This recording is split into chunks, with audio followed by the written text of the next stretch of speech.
الله الرحمن الرحيم ومن أحسن قولا ممن دعا إلى الله وعمل صالحا وقال إنني من المسلمين. قد رقدوا وبت أشكو إلى مولاي ما أجد طرقت باب الرجاء والناس قد رقدوا وبت أشكو إلى مولاي ما أجد وقلت يا أملي في كل نائبة ومن عليه لكاشف الضر أعتمد. السلام عليكم ورحمة الله وبركاته. إن الحمد لله نحمده ونستعينه ونستغفره ونعوذ بالله من شرور أنفسنا ومن سيئات أعمالنا. من يهده الله فلا مضل له ومن يضلل فلا هادي له وأشهد أن لا إله إلا الله وحده لا شريك له وأشهد أن محمدا عبده ورسوله صلى الله تعالى عليه وعلى آله وصحبه وسلم تسليما كثيرا. أما بعد فقد قال المؤلف رحمه الله تعالى ومن ادعى شيئا من علم الغيب ومن حكم بغير ما أنزل الله والدليل قوله تعالى لا إكراه في الدين قد تبين الرشد من الغي فمن يكفر بالطاغوت ويؤمن بالله فقد استمسك بالعروة الوثقى لا انفصام لها والله سميع عليم. وهذا معنى لا إله إلا الله. وفي الحديث رأس الأمر الإسلام وعموده الصلاة وذروة سنامه الجهاد في سبيل الله. মহান আল্লাহ সমস্ত প্রশংসা যে আল্লাহ পাক রব্বুল আলামিন এক ও একক, যার কোনো শরীক নেই, যার সাথে শরীক স্থাপন করা হচ্ছে তাগুতি কাজ, সীমা লঙ্ঘন, যে সীমা লঙ্ঘনকে আল্লাহ পাক কখনো ক্ষমা করেন না। এই অবস্থায় কোনো মানুষ মারা গেলে আমাদের আলোচনা চলছে তাগুত সম্পর্কে। তাগুত সম্পর্কে আলোচনা গত 2 সপ্তাহ ধরে হচ্ছে। তাগুতের প্রকরণ এই সম্পর্কে একটি আলোচনা হয়েছে, আর তাগুতের সংজ্ঞা, তাগুত কাকে বলে, তাগুতের ব্যাখ্যা। তাগুতের অনেক ধরন রয়েছে, অনেক প্রকরণ রয়েছে, অনেক প্রকারের তাগুত রয়েছে। যেমন লেখক বলেছেন শেখুল ইসলাম মোহাম্মদ আব্দুর রাহিমাহুল্লাহ তাআলা, তার মধ্যে শীর্ষস্থানীয় তাগুত 5টি। প্রথম ছিল ইবলিস, তারপর আল্লাহ লানত, অভিশাপ। দ্বিতীয় ছিল এমন যে কোনো ব্যক্তি যার উপাসনা পূজা করা হয় তাতে সে সন্তুষ্ট। 3 নম্বর ছিল যেই ব্যক্তি নিজের অথবা অন্যের ইবাদতের দিকে, পূজার দিকে কাউকে আহ্বান করে। আর 4 নম্বর আর 5, এই 2টি সম্পর্কে আজকে আলোচনা হবে ইনশাআল্লাহ।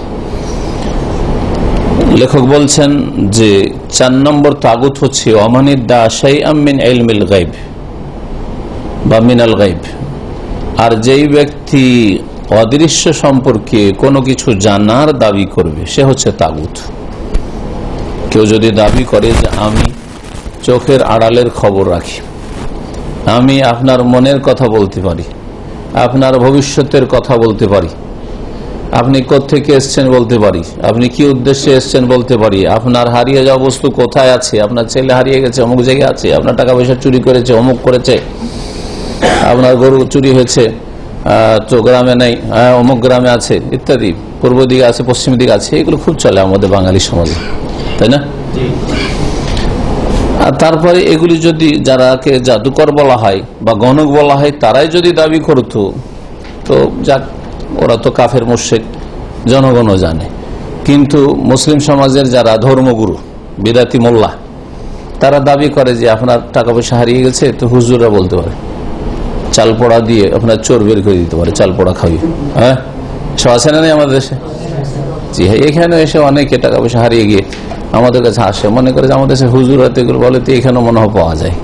কিন্তু জানি না যে এখানে তো মুশরিক নেই, আমাদের দেশে তো মুশরিক হুজুরও আছে। হ্যাঁ,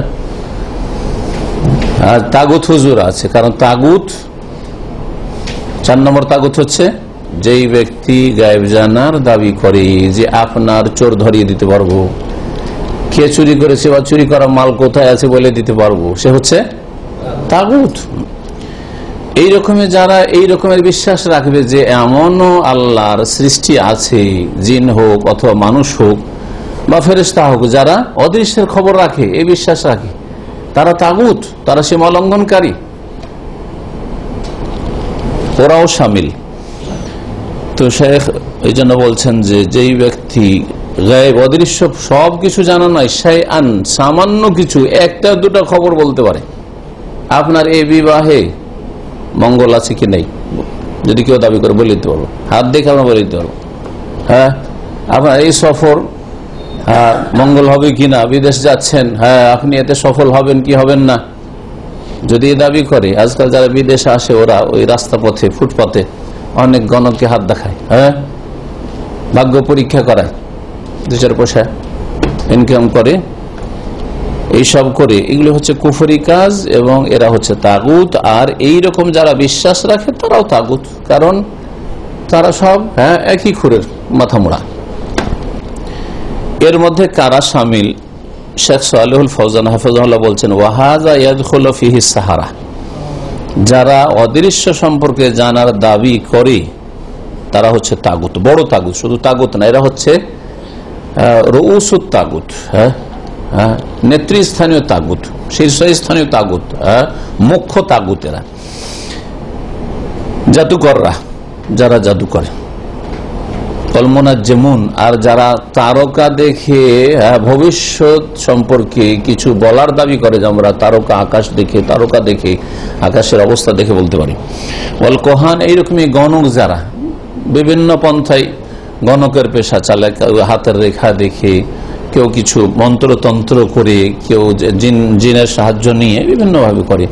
ও রাম্মালুন, রাম্মাল বলা হয় যারা জমিনে মাটিতে কিছুতে রেখা দাগ টেনে তারপরে এইরকমই রাশি সম্পর্কে যে রাশি পরীক্ষা, এইসব যারা করে এরা হচ্ছে সমস্ত তাগুত। কুল্লু মাইয়াদ্দাই আন্নাহু ইয়ালামুল গায়ব, আর যে দাবি করবে যে সে অদৃশ্য গায়েব জানে, চোখের আড়ালের খবর বলতে পারে, সে হচ্ছে তাগুত। আরব দেশের আলেমরা মানে কি খবরই রাখে না যে ভারত, বাংলাদেশ, পাকিস্তানে মাদ্রাসা পড়ারা দাবি করে, পীর সাহেবেরা দাবি করে যে আমার মুরিদ কি উদ্দেশ্য নিয়ে এসছে, কোথা থেকে এসছে, কি সমস্যা এসছে।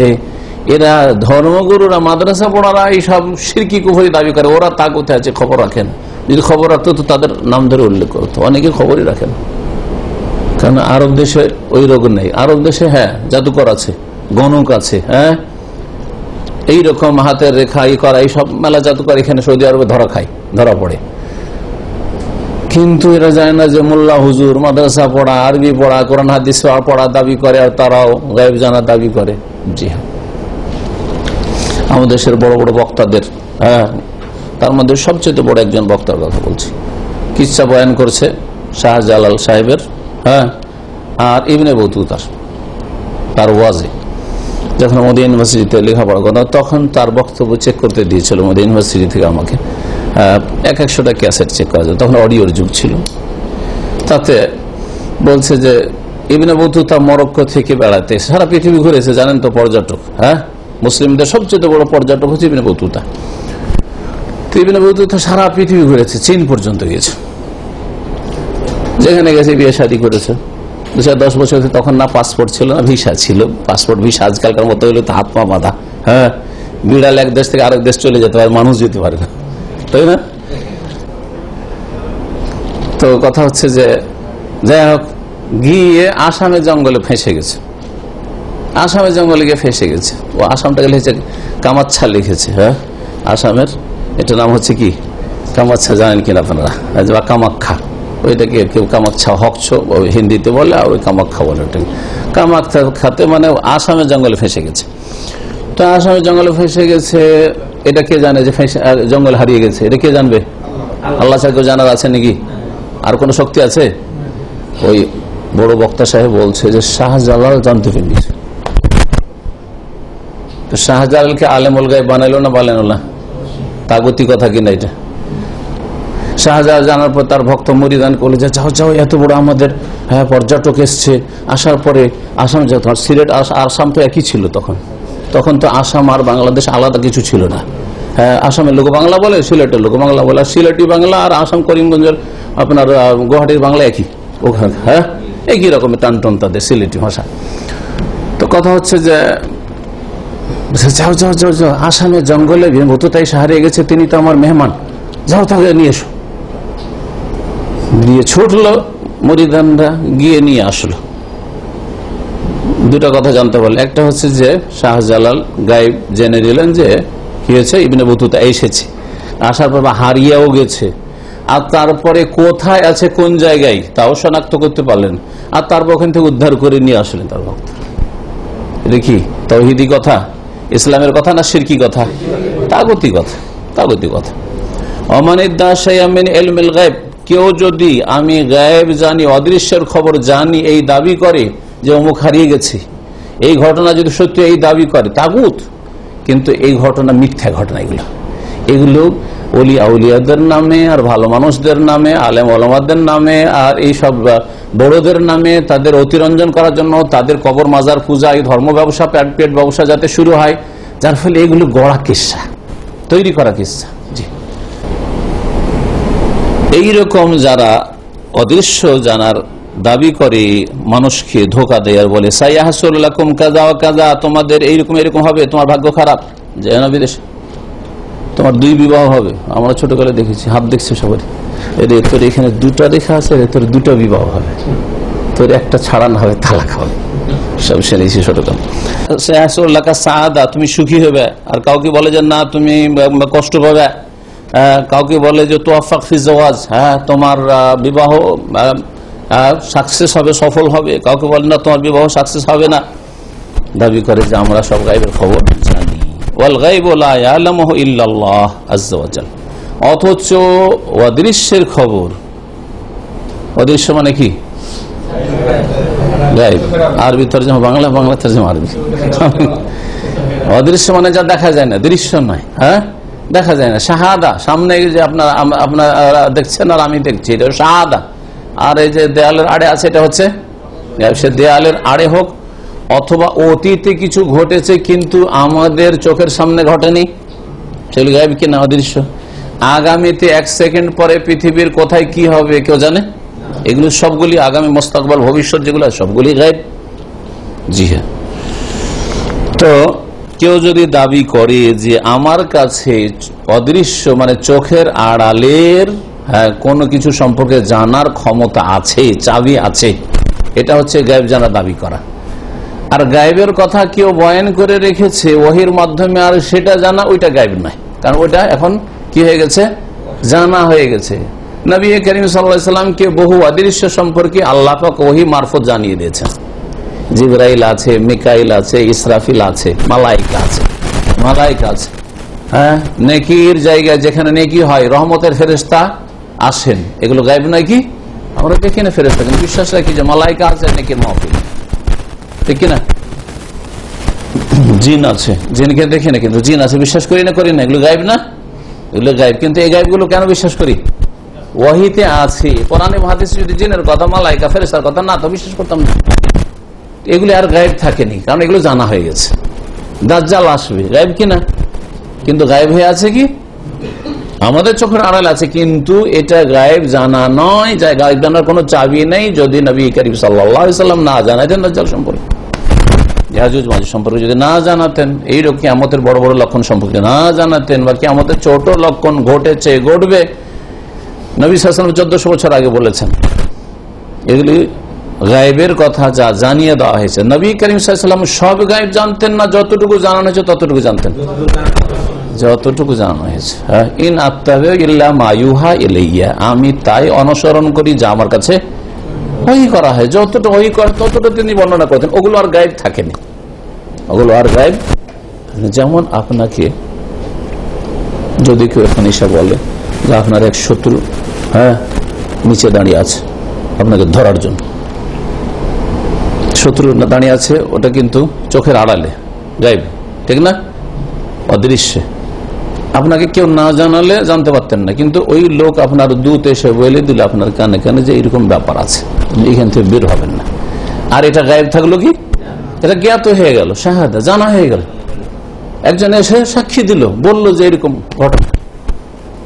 ঠিক ওই রকমই ওহির মাধ্যমে নবী করিম সাল্লাল্লাহু আলাইহি সাল্লামের গায়েব বলি। আল্লাহ ছাড়া কেউ গায়েব জানেন না, মানে গায়েব জানার ক্ষমতা রাখেন না। যে গায়েব একমাত্র আল্লাহর সাথে খাস, এটা হচ্ছে গায়েব জানার চাবিকাঠি। ওয়াইনদাহু মাফাতিহুল গায়ব, আল্লাহ কোরআনে কারীমে বলেছেন আল্লাহর কাছে একমাত্র রয়েছে গায়েবের চাবিকাঠি। লা ইয়ালামুহা ইল্লা হুয়া, সেই গায়েবের চাবিকাঠি সম্পর্কে আল্লাহ ছাড়া কেউ জানে না। আর কোন মাধ্যম দিয়ে জেনে নিলেন অদৃশ্যের কথা, সেটা আর গায়েব থাকলো না। যেমন আজকাল ডাক্তার, মেডিকেল ডাক্তাররা পেটে ছেলে আছে না মেয়ে আছে, হ্যাঁ গর্ভে বলতে পারছে না, 5-6 মাসের ছেলে মেয়ে হয়ে যাওয়ার পরে হ্যাঁ বলতে পারছে। এমনি একটা ডাক্তার এসে বলুক তো, একটা মহিলাকে দেখে রাস্তা দিয়ে যাচ্ছে, বলে হ্যাঁ এর পেটে মেয়ে আছে, বলুক তো। এতক্ষণ পর্যন্ত গায়েব জানে না, গায়েব জানা তার কাছে চাবি নেই, বোঝা গেছে। কিন্তু যখন মেশিন লাগালো, আল্ট্রাসাউন্ড করলো, মেশিনে বলছে যে হ্যাঁ এই যে কোন লিঙ্গ আছে দেখা যাচ্ছে, ও দেখতে পাচ্ছে, আপনি দেখতে পাচ্ছেন না, কিন্তু যন্ত্র দিয়ে সে দেখতে পাচ্ছে। তো তার জন্য গায়েব থাকলো না, কি হয়ে গেল, শাহাদা। অদৃশ্য থাকলো না, দৃশ্য হয়ে গেল। দেখছো, দেখার পরে আপনাকে ইনফর্ম করলো, জানাইলো যে হ্যাঁ আপনার মেয়ে সন্তান আছে বা ছেলে সন্তান আছে, সেটা আর গায়েব থাকলো না। আল্লাহ পাক সূরা নামলের আয়াত নম্বর 65 তে ইরশাদ করেছেন, কুল হে নবী তুমি জানিয়ে দাও, লা ইয়ালামু মান ফিস সামাওয়াতি ওয়াল আরদিল গায়বা ইল্লাল্লাহ, আকাশ এবং জমিনে আল্লাহ ছাড়া কেউ গায়েব জানে না।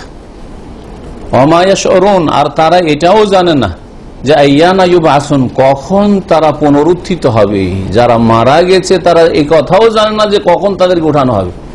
না আব্দুল কাদের জিলানী জানে, যাকে বড় পীর বলা হচ্ছে, গৌসে আজম, এত বড় কুফরি শিরকি কথা বলা হচ্ছে, মহা উদ্ধারকারী। না চিশতি জানে, না শাহজালাল জানে, না আবু হানিফা জানে, না শাফি, মালিক আহমদ, কেউ জানে না। অমায়াসও জানেও না যে কোন দিন আর কতদিন বাকি আছে, কতদিন পর তাকে উঠানো হবে, কেউ খবর রাখে না।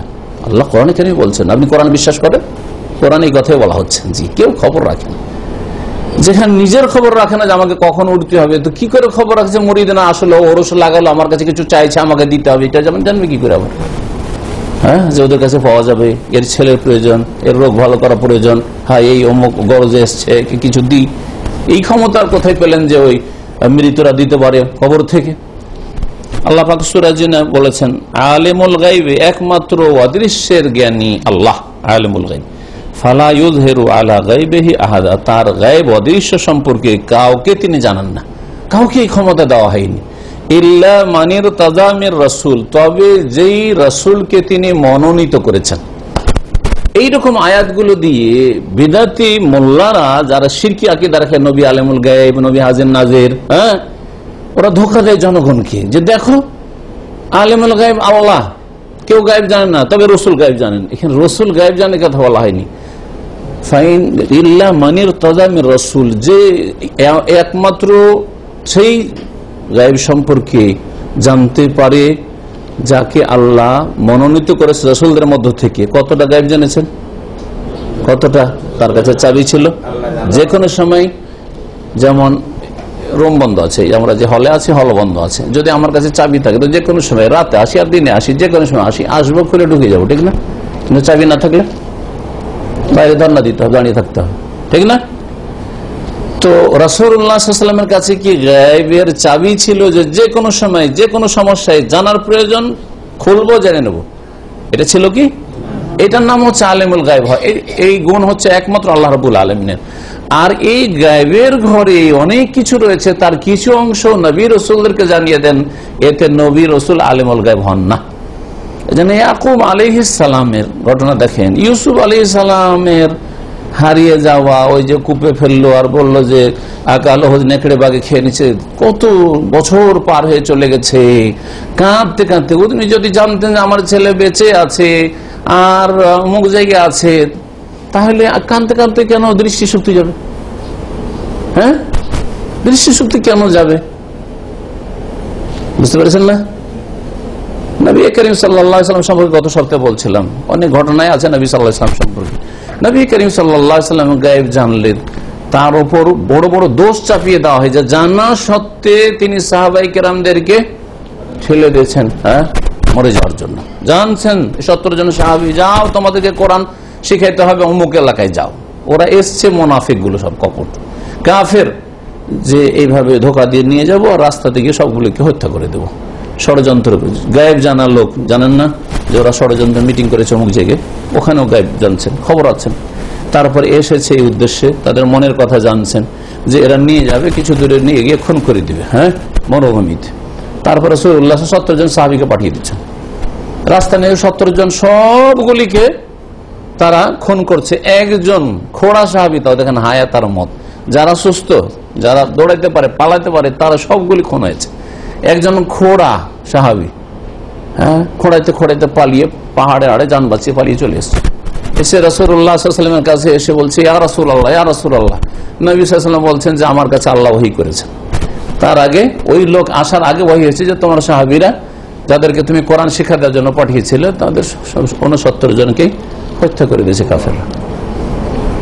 তো যদি নবীকে আলমুল গায়েব বলেন, তো নবীর উপর কত বড় দোষ চাপানো হবে বলেন। আপনি যদি কারো সময় একটা লোক সম্পর্কে জানেন যে ওকে ওই লোক খুন করবে, তারপর ও আরো যাচ্ছে ওর বাসায় দাওয়াত খেতে, আর আপনি কিছু বললেন না যে যাক দাওয়াত খেয়ে আসো, জানছেন ওখানে গেলে খুন করবো, দাওয়াত খেতেন না, তা আপনি খুনি না? খুনি কিনা? তো নবী করিম সাল্লাল্লাহু আলাইহি ওয়াসাল্লামকে আলিমুল গায়েব বলা মানে নবী সাল্লাল্লাহু আলাইহি ওয়াসাল্লাম এই খুনে নাউযুবিল্লাহ শরীক। তাহলে নবীকে আলিমুল গায়েব বানিয়ে সম্মান দিলেন না নবীকে খুনি বানাইলেন? চিন্তা করেন। এরকম বহু ঘটনা আছে যেগুলো আপনি নবী সাল্লাল্লাহু আলাইহি ওয়াসাল্লামের সিরাত যখন গভীরভাবে পড়বেন তখন বুঝতে পারবেন যে বহু ক্ষেত্রে নবী সাল্লাল্লাহু আলাইহি ওয়াসাল্লাম কিছুই জানেন না। আর কখনো কখনো নবী করিম সাল্লাল্লাহু আলাইহি ওয়াসাল্লাম গায়েবের সংবাদ দিচ্ছেন। দুটো সমন্বয় হচ্ছে, যখন আল্লাহ ওহী মারফত জানিয়ে এই ঘটছে, এই ঘটছে, এই হয়েছে, তখন তিনি বলছেন সাহাবীদের যে এই হয়েছে। আর যখন কিছুই জানেন না, কিছু জানেন না, মানুষ হিসাবে তিনি চোখের আড়ালে কিছুই জানেন না, যতক্ষণ আল্লাহ না জানিয়েছেন ওহী মারফতে। সূরা আনআমের আয়াত নম্বর 59 একটু আগে শোনালাম, তার প্রথম অংশ, ওয়া ইনদাহু মাফাতিহুল গায়বি লা ইয়ালামুহা ইল্লা হু। আল্লাহ ছাড়া কেউ গায়েব জানেন না, তার কাছে গায়েবের চাবিকাঠি রয়েছে। সুতরাং যখন আলিমুল গায়েব, অদৃশ্য সম্পর্কে জ্ঞানী কে? একমাত্র আল্লাহ। আল্লাহর জ্ঞান দৃশ্যকে শামিল, অদৃশ্যকে শামিল, মানে আল্লাহ যা আমাদের, আল্লাহর কাছে সবই দৃশ্য, কিন্তু আমাদের চোখের সামনে যা আছে সেটাও আল্লাহ যেমন জানেন, চোখের আড়ালে যা সেটা আল্লাহর জন্য দৃশ্য। আল্লাহ সবকিছু সম্যকভাবে সমানভাবে জানেন, ঠিক না? জি। এতে যদি কেউ কাউকে শরীক করে যে আল্লাহ ছাড়াও কেউ ওই রকমই গৌস কুতুব আছে, ওলি আউলিয়া আছে বা নবী রসুল আছে, তারা চোখের আড়ালের খবর রাখতেন, অন্তরের খবর জানতেন, ইত্যাদি ভবিষ্যতের খবর রাখতেন, সবকিছু জানতেন। নবী করিম সাল্লাল্লাহু আলাইহি ওয়াসাল্লাম অত আল্লাহর নেক বান্দারা মুসলিম জাতি কি করছে না করছে তাদের আমল সব পর্যবেক্ষণ করছেন, নিজের কবর থেকে দেখতে পাচ্ছেন। এইসব শিরকি বিদআতি আকীদা আছে তাদের। এইসব আকীদা যদি রাখে তাহলে আল্লাহর সাথে আল্লাহর ইলমে শরীক স্থাপন করল। এটা কার ইলম? গায়েবটা আল্লাহর ইলম। যখন আরেকজনকে আলিমুল গায়েব বানাইলেন তো আল্লাহর ইলমে পার্টনার শরীক স্থাপন করলেন। যে শরীক স্থাপন করে তার নাম মুওয়াহিদ না মুশরিক? মুশরিক তার নাম।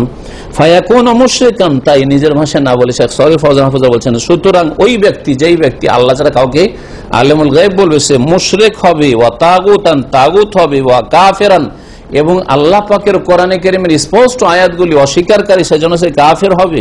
ওয়া হাযা মিন আযামি আনওয়াই রিদ্দাতি আনিল ইসলাম, আর এটি হচ্ছে ইসলাম থেকে মুরতাদ হওয়ার যে বহু কারণ রয়েছে তার একটি মুখ্য কারণ, ইসলাম থেকে বিমুখ হয়ে যাওয়া, মুরতাদ হওয়ার। 5 নম্বর হচ্ছে, আর এই দিয়ে আমাদের কিতাব শেষ হবে, 3টি মূলনীতি। 5 নম্বর বিষয় কিসের? তাগুতের পর মুখ্য তাগুত, মুখ্য যে তাগুত, মেন তাগুত। 5 নম্বর হচ্ছে ওমান হাকামা বিগাইরি মা আনজালাল্লাহ, আল্লাহ যে বিধান নাজিল করেছেন সেটা বাদ দিয়ে অন্য কিছু দিয়ে কেউ যদি বিচার করে, সেই বিচারটা পারিবারিক বিচার হোক, সামাজিক বিচার সালিস হোক, আদালতের বিচার হোক, রাষ্ট্রীয় বিচার হোক, আর যে কোনো বিচার হোক না কেন, যে কোনো বিচার, যে কোনো সমস্যার সমাধানে আল্লাহ পাক কোরআনে কারীমে কোন সমাধান দিয়েছেন, রাসূলুল্লাহ সাল্লাল্লাহু আলাইহি ওয়াসাল্লাম কোন সমাধান দিয়েছেন, সেগুলিকে উপেক্ষা করে নিজেরা নিজের সমাধান দিল যে এই সমস্যার সমাধান আমরা এইভাবে করলাম। কোরআন থাকলো, রাসূলের হাদিস থাকলো, এটা হচ্ছে কি তাগুতি কাজ। আর যারা এই কাজ করবে তারা হচ্ছে তাগুত। সহজ ভাষায় যারা মানুষের আইন, কারণ আইন কথাটা বড় কথা, ঘরোয়া বিচার করার ক্ষেত্রে আইন কথাটা আমরা প্রয়োগ করি না। আইন কথাটা কোথায় ব্যবহৃত হয়? আদালতে, হ্যাঁ, তারপরে ওই আপনার কি বলছে সংসদে, পার্লামেন্টে। কিন্তু আমরা পারিবারিক ক্ষেত্রে এরকম বিচার করি। পারিবারিক ক্ষেত্রে ধরেন দণ্ডবিধানগুলি, ধরেন দণ্ডবিধান যদিও পারিবারিক ভাবে কায়েম করা চলে না, আজকাল সম্ভব নয়, কিন্তু যদি মনে করে না না না ওইসব কোরআনের ওইসব চোরের হাত কাটা অথবা জেনার শাস্তি ওইসব চলবে না, আমাদের একটা পারিবারিক বিচার আছে, পারিবারিক বিচারে দাও, ওর মাথা মুন্ডন করে দাও, তারপরে চুন কালি মাখিয়ে দাও, শুনেছেন এগুলো? হ্যাঁ, জুতার মালা পরিয়ে দাও, আর তারপর গ্রামে গ্রামে ঢোল বাজিয়া ঘুরিয়ে দাও। শুনেছেন এগুলো বিচার? না শোনেন নাই? আমার বয়স যখন 12 অথবা 11 ছিল তখন একটু মনে পড়ছে যে এরকম একটা বিচার আমাদের এলাকায় হয়েছে। গরিবের মহিলা, ওই মহিলার এই শাস্তিটা এটা ছিল, জুতা পরিয়ে দিয়ে মহিলার মাথা চুল মুন্ডন করে দিয়ে গ্রামে গ্রামে ঘুরিয়েছে।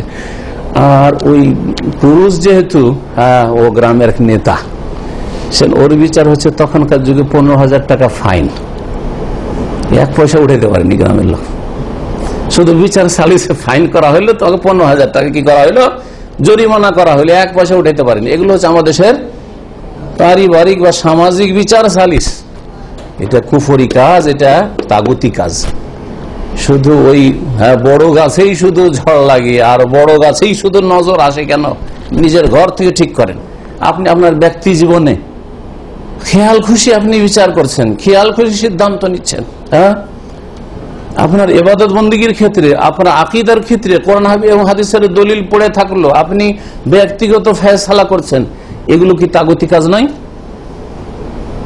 চোরের হাত কাটতে হবে, এটা সরকারের ফরজ কাজ, ঠিক না? চোর যদি এটা চোরের হাত না কেটে সরকার যদি 6 মাস জেল দিয়ে চোরের হাত কাটা আজকাল চলবে না। তো এটা মানব রচিত বিধান, আর এইটা কুফরি। এগুলো বক্তব্য মেলা কেউ রাখে, আমি ওইটা একমত, কিন্তু শুধু এই বক্তব্য রাখলে ইসলামের ব্যাখ্যা ঠিক হইল না, অসম্পূর্ণ ব্যাখ্যা। ব্যক্তি জীবন আপনার আকীদার ক্ষেত্রে, আপনার ইবাদতের ক্ষেত্রে আগে আসেন, কারণ আগে ব্যক্তি জীবন আপনি নিজেকে ঠিক করেন, 3.5 হাত ঠিক করেন, আপনার এই মগজটা এতটুকু কয়েক কিলোর মগজ আছে, এইখানে ঠিক করেন। হ্যাঁ, আপনার কলবটা ঠিক করেন। হ্যাঁ, তাওহীদকে জায়গা দেন, শিরকে বিতাড়িত করুন। আমার দেশের লোকের, অধিকাংশ লোকের আকীদা আছে যে আল্লাহর গোশত কতটা, আল্লাহর জমিকে ধরে আছে। প্রত্যেক গ্রামের কেনারায় এই কথা আপনাদের মতো লোকের কাছ থেকে শুনেছি, তারপরে আমি কিতাবে পড়েছি, বিদাতিতে পড়েছি, পরে শুনেছি আগে আপনাদের কাছে, যে প্রত্যেক গ্রামের মাথায় আল্লাহর কুতুব আছে, যে আল্লাহর কুতুব গ্রামটাকে ধরে আছে, কারণ আল্লাহর রাগ বাড়ছে পাপের কারণে। তো আল্লাহ যে গ্রামটাকে উল্টে পাল্টে দিলেন, এই কুতুব ধরে আছে যে আল্লাহ তোকে কি করতে দেবো না, উল্টে দিয়ে দেবো না, ধ্বংস করতে দেবো না। বলেন, এটা একটা বিধান, হাকামা, হুকুম কিনা? এটা একটা বিধান, আকীদার বিধান। এটা আকীদার বিধানের ক্ষেত্রে মানুষের তৈরি করা কল্পিত আকীদা রাখেন না, কোরআনের একটি আয়াত আছে এই মর্মে, না রাসূলের একটি হাদিস আছে, এটা তাগুতি কথা না? এখানে এই সংশোধনগুলি আগে হবে।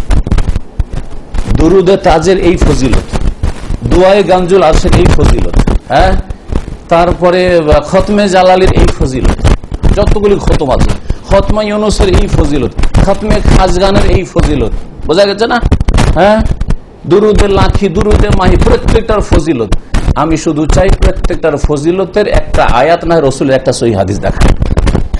যদি না দেখাতে পারেন তো এগুলি হচ্ছে মানুষের তৈরি করা ফয়সালা, মানুষের কল্পিত সিদ্ধান্ত, এগুলি তাগুতি কাজ। আপনি ব্যক্তি জীবনে তাগুত মুক্ত হইতে পারেন না, আকীদার ক্ষেত্রে তাগুত মুক্ত হইতে পারেন না। আপনার ইবাদত রাসূলুল্লাহ সাল্লাল্লাহু আলাইহি ওয়াসাল্লামের মতো হইতে হবে, তার ইবাদতের মতো, আর আল্লাহর জন্য হইতে হবে। এই দুটো শর্ত পুরা করতে পারেন না ইবাদতের ক্ষেত্রে, এক আল্লাহর জন্য ইখলাসের সাথে, এবং এক রসুলের তরিকায় হইতে হবে। আপনার তরিকা, আপনার বাপদাদার তরিকা ইবাদত বন্দি করলে হবে না, জানাজার নামাজ পড়লে হবে না। জানাজার নামাজটা রসুলের তরিকা হইতে হবে। বাপদাদার তরিকায় জানাজার নামাজ পড়বেন, সানা পড়বেন, একটা দলিলও দিতে পারবেন না। আর ওই ক্ষেত্রে আপনি ঠিক কাজ করলেন আপনি, আর শুধু ওই মানবরচিত বিধান শুধু সরকারি অপরাধ করছে, আর আপনারা উচ্চত বড় অপরাধী আগে হয়ে আছেন, যার ফলে এই বালা মুসিবত চেপেছে। তো সংশোধন আপনাকে নিজের ঘর থেকে শুরু করতে হবে, আর নিজের বডি থেকে শুরু করতে হবে, নিজের আকীদা আমল থেকে শুরু করতে হবে। আমরা তাগুতকে মগজে বসিয়ে রেখেছি ভ্রান্ত আকীদার নামে, ভুল এবাদতের মাধ্যমে, আর ভুল পথে চলার মাধ্যমে, খেয়াল খুশি চলার মাধ্যমে। খেয়াল খুশি এবাদত বন্দেগী আমাদের, যেমন সবাইকে দেখছি তেমন করছি। আল্লাহ কেমন করতে বলেছেন, রাসূলুল্লাহ সাল্লাল্লাহু আলাইহি ওয়াসাল্লাম কেমন ইবাদত বন্দি করেছেন, তার আকীদা কেমন ছিল, তার সাহাবায়ে কেরামদের আকীদা কেমন ছিল, এগুলো দেখার বিষয় নয়। এটা হচ্ছে আগে, এটা হচ্ছে হাকামা বেমা আনজালা, আল্লাহ নাযিলকৃত বিধান মোতাবেক আকীদা রাখেন, আল্লাহ নাযিলকৃত বিধান মোতাবেক আপনি ইবাদত করেন, আল্লাহ নাযিলকৃত বিধান মোতাবেক আপনি হালাল হারাম বেছে চলেন, আর আল্লাহ নাযিলকৃত বিধান মোতাবেক যখন আপনি বিচার ফয়সালা করেন, সে পারিবারিক বিচার হোক, দু ভাইয়ের বিচার হোক, আর আপনার 10-20 জনের বিচার হোক, আর গ্রাম্য সালিস বিচার হোক, আর দেশীয় বিচার হোক, আর আন্তর্জাতিক বিচার হোক, সমস্ত বিচারের ক্ষেত্রে আল্লাহ পাকের নাযিলকৃত বিধান দিয়ে ফয়সালা করতে হবে। যারা করে না তারা তাগুতি কাজ করে। আর এই সমস্ত ক্ষেত্রগুলি ভালো করে মনে রাখবেন, এটা হচ্ছে মানবরচিত বিধান বা আল্লাহর নাযিলকৃত বিধান ছাড়া অন্য কিছু দিয়ে ফয়সালা করার পূর্ণ ব্যাখ্যা। আংশিক ব্যাখ্যা করে শুধু দোষ চাপিয়ে দিলেন শাসকের উপর, দোষ চাপিয়ে দিলেন শুধু নেতার ওপর, দোষ চাপিয়ে দিলেন শুধু চেয়ারম্যানের ওপর, দোষ চাপিয়ে দিলেন শুধু এমপির ওপর, আর নিজের সমস্ত অপরাধগুলি করছেন যে অপরাধগুলি ওদের মধ্যে আছে। ওমান হাকামা বিগাইরি মা আনজালাল্লাহ, আর যে বিচার করবে, সিদ্ধান্ত দিবে, হাকামায় হাকাম মানে সবগুলি, সিদ্ধান্ত দিবে, যে ফয়সালা করবে, বেগাইরে মা আনজাল, আল্লাহ যা নাজিল করেছেন কোরআন এবং হাদিসের ওয়াহি, সেটা বাদ দিয়ে অন্য কিছু দিয়ে। আবার বলছি, আকীদার ক্ষেত্রে হোক, ইবাদতের ক্ষেত্রে হোক, অথবা বিচার সালিসের ক্ষেত্রে হোক, কোন সিদ্ধান্ত দেওয়ার ক্ষেত্রে হোক, ব্যক্তি জীবনে হোক, পারিবারিক ক্ষেত্রে হোক, সামাজিক ক্ষেত্রে হোক, রাষ্ট্রনীতির ক্ষেত্রে হোক, অর্থনীতির ক্ষেত্রে হোক, সব ক্ষেত্রে, অর্থনীতির ক্ষেত্রেও। অর্থনীতির ক্ষেত্রে আজকাল দুনিয়ার শিক্ষা শিক্ষিত অধিকাংশ সেকুলার যেহেতু মাইন্ডের লোক, এরা মনে করে যে ধর্ম কর্ম শুধু মসজিদে সীমিত, অথবা এই কলবে হৃদয়ে সীমিত, ভিতরে থাকলে হইল।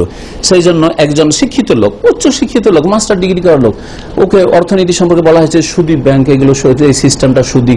বলছে যে আমি রোজগার ইনকাম করবো, আমার টাকা পয়সা ইনভেস্ট করি, এখানে আমার হালাল আরামের কি আছে? এটা আমার কানে শোনা কথা, এটা মানবরচিত বিধান নয়। হ্যাঁ, আল্লাহ বলছেন আহাল্লাহুল বাইআ, ব্যবসাকে আল্লাহ হালাল করেছেন, ওয়া হারামা রিবা, সুদকে হারাম করেছেন। আর আপনি বলছেন অর্থনীতি, আমার অর্থ যেখানে খাটাবো, যেভাবে আমি ইনকাম করতে পারি। হ্যাঁ, ব্যবসা হোক আর সুদ হোক, সুদ আর ব্যবসা আপনার কাছে পার্থক্য নেই। এটা মানবরচিত বিধান নয়, এটা মানবরচিত বিধান। অথচ ইনকামটা আর এই ব্যাংকে আপনার টাকাটা লাগিয়ে বাড়ানো, এই ফিক্সড ডিপোজিট ইত্যাদি, হ্যাঁ, এটা হচ্ছে আপনার ব্যক্তি জীবন অর্থনীতি, এটা সমষ্টিগত অর্থনীতি নয়। জি, আপনার দেশের আপনার জাতীয় অর্থনীতি না, এটা আপনার ব্যক্তি জীবন অর্থনীতি। ইচ্ছা করলে আপনি পুরোপুরি সেটাকে সুন্দর করতে পারেন, পাক পবিত্র হালাল করতে পারবেন। না করে আপনি মনে করছেন যে না, আমি আমার টাকা যেভাবে ইচ্ছা সেভাবে ছাড়াইলাম। তো আশা করি মানবরচিত বিধান দিয়ে ফয়সালা করার ব্যাখ্যাটা আজকে ভালো করে বুঝেছেন। তো বলছেন লেখক যে আল খামিস, শেখ সালেহ ফাজান ওটা ব্যাখ্যা করতে বলছেন, মান হাকামা বিগাইরি মা আনজালাল্লাহ, যেই ব্যক্তি বিচার করবে অথবা ফয়সালা করবে, সিদ্ধান্ত দেবে, কোন হুকুম লাগাবে আল্লাহ যা নাজিল করেছেন তা ছাড়া অন্য কিছু দিয়ে, এর দলিল এটা হচ্ছে কি তাগুতি কাজ। আর এই কাজটা যারা করবে তারা হচ্ছে তাগুত। আল্লাহ পাক কি বলেছেন, ইউরিদুনা ইয়াতাহাকামু ইলা তাগুত, সূরা নিসার আয়াত নম্বর 60 বলেছেন, তারা চায় যে বিচার নিয়ে যাবে তাগুতের কাছে। বিচার চাইতে যাচ্ছে, নিতে যাচ্ছে কার কাছে? তাগুতের কাছে। মানে যারা আল্লাহর বিধান কোরআনে কারীম বাদ দিয়ে, রাসূলের হাদিস বাদ দিয়ে অন্য কিছু দিয়ে কি করছে? বিচার ফয়সালা দিচ্ছে। আকীদার কথা একটা হুজুরকে জিজ্ঞেস করতে যাচ্ছেন যে আমার ছেলে মেয়ে হয় না, তো আমি কি করতে পারি? যান আপনি আতরসি মাজারে যান, নাই খাজা বাবার আজমির শরীফ চলে যান। এটা বলছে, তো হুকুম লাগালো না আপনাকে, তা বিধান দিল না আপনাকে? আল্লাহ নাজিলকৃত বিধান দিল না মানুষের তৈরি করা বিধান দিল? মানুষের তৈরি করা বিধান দিল, তিনি তাগুত হলো না? ওই লোকটি তাগুত না, মোল্লাটি তাগুত না? তাগুত তো। জি, সুতরাং যেই ব্যক্তি বিচার করবে বা সিদ্ধান্ত দেবে আল্লাহ নাযিলকৃত বিধান ছাড়া অন্য কিছু দিয়ে, মুস্তাহিল্লান লিযালিক, এটা কয়েক রকমের আছে। তাগুত ঠিক আছে, তাগুতের শাব্দিক অর্থ কি? হ্যাঁ, সীমা লঙ্ঘন করা, তাই না? সীমা লঙ্ঘনকারী, বড় মুবালাগা সহ বড় সীমা লঙ্ঘনকারী। এখন সীমা লঙ্ঘনকারীকে দুই ভাগে ভাগ করা যেতে পারে। এমন সীমা লঙ্ঘন করলো যে ইসলামের গণ্ডি থেকে বেরিয়ে গেল, কাফের মুরতাদ হয়ে গেল। আবার এমনও আছে সীমা লঙ্ঘন করলো কিন্তু ইসলামের গণ্ডিতে থেকে ফাসেক জালেমি হলো, এটাও হইতে পারে। এখন কোন অবস্থায় কাফের হবে? যারা মানুষের বিধান দিয়ে বিচার করে, সিদ্ধান্ত পেশ করে, তারা কখন কাফের হবে, বড় তাগুত হয়ে কাফের হবে, আর কখন ফাসেক জালেম হবে, এই অবস্থাগুলি জানুন। একটি অবস্থা হচ্ছে যে মানুষের তৈরি করা আইন কানুন দিয়ে কি করলো? বিচার করলো, মুস্তাহিল্লান লিযালিক, এটাকে বৈধ হালাল মনে করলো। যেমন কেউ ইচ্ছা করলে চোরের হাত কাটতে পারবে, তার কাছে ক্ষমতা আছে, প্রশাসন হাতে আছে, বলছেন না চোরের হাত কাটাও ঠিক, আর আমাদের কি 6 মাস জেল দেওয়া ঠিক, অথবা সামাজিক বিচার, চোরের হাত কাটাও ঠিক আছে, আমরা কি করব? একে 50টা জুতা লাগাবো, উদাহরণস্বরূপ, ইত্যাদি। বা গণপিটনি দে একবার গণপিটনি, যেমন আমাদের দেশের অবস্থা এরকম, পকেট মার ধরা পড়লে গণপিটনি দিয়ে শেষ, লাখ জুতা খেয়ে এটা বাঁচলো না, গেল, শেষ। ও বলতে পারে যেন বাঁচবে কি বাঁচবে না, ও বেঁচেও যেতে পারে, নাও বাঁচতে পারে। হ্যাঁ, জি। কম শাস্তি হয় অথবা বেশি শাস্তি হয়ে যায়। যেই শাস্তি আল্লাহ দিয়েছেন সে চাইতে হাত কাটে তার মরে যেত না, তাই না? তো কখনো গণপিটুনিতে মরে যাচ্ছে, বেশি শাস্তি হয়ে যাচ্ছে, আর কখনো 2-4 জুতাকে পালিয়ে গেল তো গেল, বেঁচেই গেল, কিছুই হলো না, হয়তো ধুলা ঝাড়া হইল তার শরীরে। বলছেন যারা হালাল মনে করে যে এটাও ঠিক ওইটাও ঠিক, এটাও ঠিক ওইটাও ঠিক। মার্ডার কেস আল্লাহ কোরআনের কি ফয়সালা দিয়েছেন? কুতিবা আলাইকুমুল কিসাস, হত্যার বদলে হত্যা, যদি মাফ না করে যে ব্যক্তি খুন হয়েছে তার আত্মীয় স্বজনরা, তাহলে কিসাস, ঠিক না? কিসাস।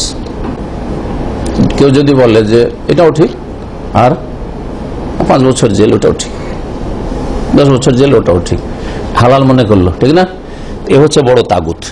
ওয়াল্লাযী ইয়াকুলু, আর দ্বিতীয় হচ্ছে যে বলবে ইন্নাহু ইয়াজুজু আন ইয়াতাহাকাম ইলাল কানুন, মানুষের তৈরি করা যে আইনগুলি আছে, যেমন পশ্চিমা আইন, রাশিয়ান আইন, চাইনিজ আইন, অমুক তন্ত্র, যতগুলি তন্ত্র মন্ত্র আছে, ইজম, মতবাদ, এগুলি দিয়ে বিচার করা যাবে, সমস্যার সমাধান করা যাবে। অমুক ল, এটা হচ্ছে ব্রিটিশ ল, এটা হচ্ছে অমুক ল, আমেরিকান ল, এটা হচ্ছে তমুক ল, এই ল দিয়ে আমাদের দেশ পরিচালিত হয় ইত্যাদি।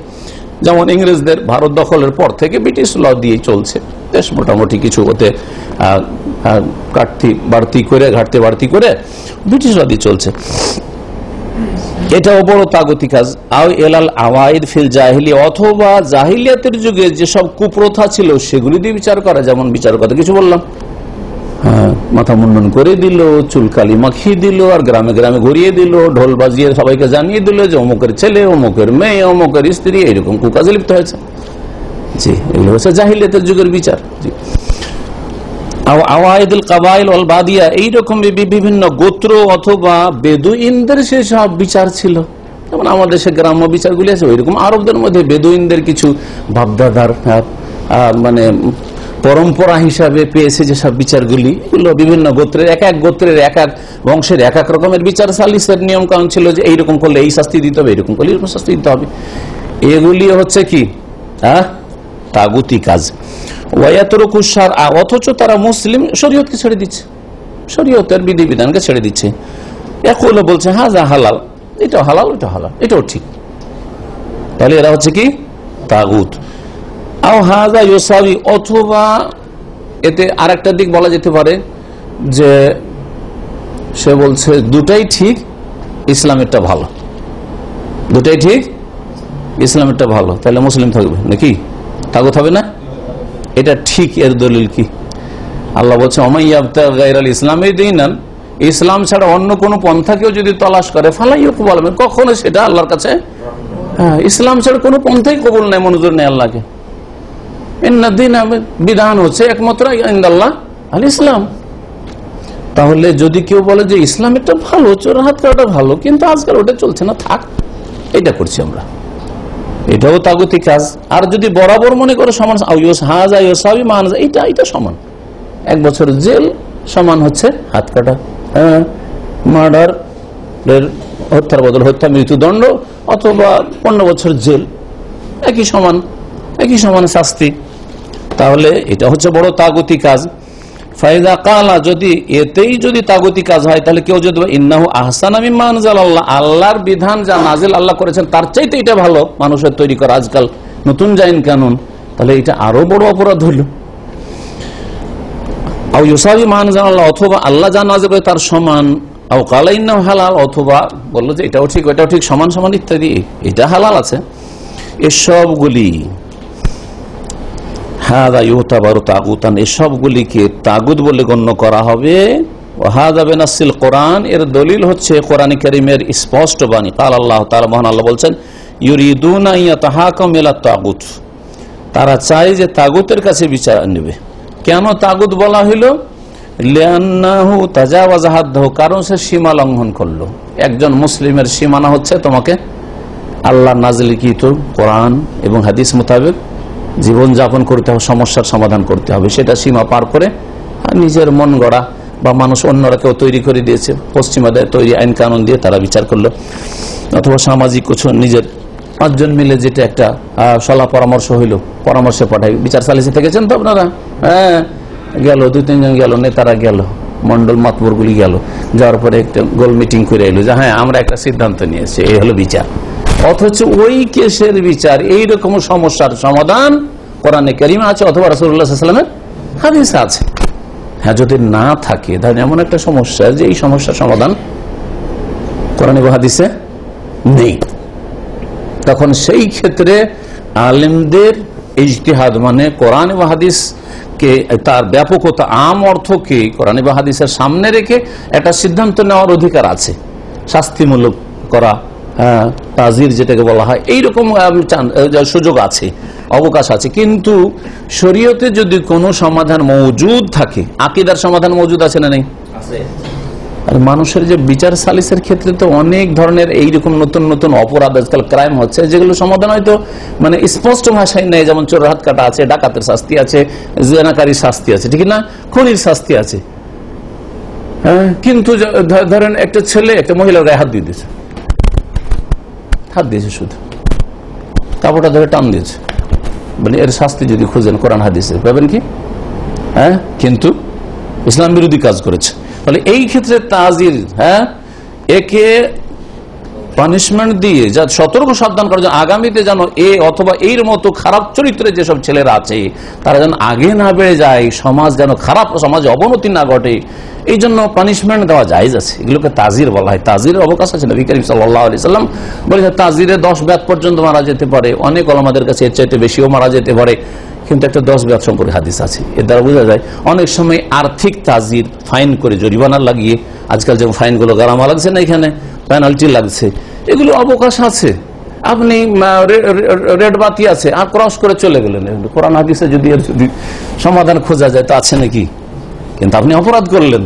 তাহলে এর জন্য তাজির মূলক 100 টাকা অথবা 200 টাকা অথবা 500 টাকা, এগুলোর অবকাশ আছে। কারণ এগুলো হচ্ছে তাজির এমন বিষয় যেগুলোর সমাধান স্পষ্টভাবে কোরআন ও হাদিসে নির্ধারিত করা হয়নি। এই ছিল এতক্ষণ পর্যন্ত বড় তাগুতি কাজ বা বড় কুফরি কাজ। আম্মা মান হাকামা বিগাইরি মা আনজালাল্লাহ ওয়া ইউকিরু আন্না মা আনজালাল্লাহু আল ওয়াজিব আল ইত্তিবা ওয়াল হক, কেউ যদি মানুষের তৈরি করা আইন দিয়ে বিচার করে আর সে স্বীকার করে যে আল্লাহ যা নাজিল করেছেন কোরআন এবং হাদিসে আছে, হুয়াল ওয়াজিবুল ইত্তিবা, সেটাই মানা ফরজ, আর ওয়াল হক, সেটাই হচ্ছে সত্য, ওয়ান্না গায়রাহু বাতিল, আর কোরআন এবং হাদিস ওহী ছাড়া অন্যগুলি হচ্ছে বাতিল। বিচার করতে বসছে, আদালতে বসেছে, অথবা দেশ শাসনে বসছে, গদিতে বসছে, আর বিচার করছে, আর জানছে যে আল্লাহ যা নাজিল করেছেন তা হচ্ছে হক, সেটাই মানা ফরজ, আল ওয়াজিব, সেটা অনুসরণ করা ফরজ এবং সেটা হচ্ছে হক। আর সেটা ছাড়া যেগুলো আছে মানুষের তৈরি করা আইন কানুন সেগুলো হচ্ছে বাতিল। এটা কয়টা শাসক এমন আছে, কয়টা আদালতের জজ এইরকম আছে যেখানে চাকরি নিয়েছে, রুজি পেশা হিসাবে এটা গ্রহণ করেছে। চিন্তা করার বিষয়গুলি আছে যে আল্লাহর নাজিলকৃত বিধান চোরের হাত কাটাটাই হচ্ছে আসল, এটাই মানা ফরজ। জেনার শাস্তি যে আল্লাহ দুই রকম বলেছেন, বিবাহিত অবিবাহিতের, এটাই হচ্ছে হক, এটাই মানা ফরজ, এটাই হচ্ছে সত্য। আর আমরা যেসব শাস্তিগুলো দিচ্ছি, এসব বিচার করছি, এগুলি হচ্ছে বাতিল। বাতিল, আর সে বিশ্বাস করে যে আমি বাতিল ফয়সালা করছি, তাহলে তাহলে সে ছোট কাফের হবে। এইরকম যদি বিশ্বাস থাকে তাহলে কি হবে? বড় তাগুত বড় কাফের হবে না, ছোট কাফের হবে। মানে আল্লাহ পাকের অকৃতজ্ঞ হইল। ছোট কুফরি হচ্ছে নাশুকরি করা। আল্লাহ পূর্ণাঙ্গ জীবন বিধান দিলেন, আল্লাহর শুকরিয়া করে সেই বিধানের বাস্তবায়ন করা উচিত ছিল, সেটাকে রেখে দিয়ে কি করলো? মানুষের তৈরি করা বাতিল দিয়ে ফয়সালা করছে, যদিও তার দৃঢ় বিশ্বাস যে আল্লাহর ফয়সালাটি হচ্ছে আসল ফরজ আর আমি ত্রুটি করছি, আমি ভুল করছি। এরকম তো সাধারণত মনেই করতে চায় না এরা। যদি মনে করে তারপরেও কি করলো? কুফরে আসগার, ছোট কুফরি করলো। আল্লাযী লা ইয়াখরুজু মিনাল মিল্লাহ, এই ছোট কুফরির কারণে ইসলাম থেকে বেরোবে না। তাহলে এমন কোন শাসক যদি হয়, ভালো করে এবার শুনে, এমন কোন শাসক হয় আল্লাহর কোরআন মানাই ফরজ, রসুলের হাদিস মানাই ফরজ, ওহী মানা ফরজ, তবে আমরা পারছি না, চাপের মুখে আছি। আজকাল যেমন ওদের মধ্যে যারা একটু ধার্মিক তারা এই ধরনের কথাগুলি বলে, নেতা মাথাগুলি, যে কি করবো সেগুলো আমরা করতে পারছি না। পারবো কি বলেন দেখি? পারবো, তো আমরা এগুলো করতে পারছি না। তাহলে শাসন ক্ষমতা হাতে কেন নিচ্ছে? বলছে সেটা লোভও তো সামলাতে পারছি না, ঠিক কিনা? ওই লোভও তো সামলাতে পারছি না। এগুলো হচ্ছে হাওয়া আর অনুসরণ করা। ঠিক আছে, এগুলোতে কুফরি হয় না, বড় কুফরি হয় না। দুনিয়ার স্বার্থে আমি চেয়ারে বসছি, কিন্তু আমি মনে করি যে ইসলামের বিধিবিধান হচ্ছে সত্য, সেটা মানা ফরজ ছিল, সেটা দিয়ে বিচার করা ফরজ ছিল, কিন্তু আমি সেটা করতে পারছি না। ওইটাই করা আমার উচিত ছিল, আমি ত্রুটি করছি, আমি গুনাহ করছি। এটা যদি তার অঙ্গীকার থাকে, অন্তরে স্বীকার থাকে, তারপরে কি হবে? ছোট কুফরি হবে, ইসলাম থেকে বেরোবে না। তার মানে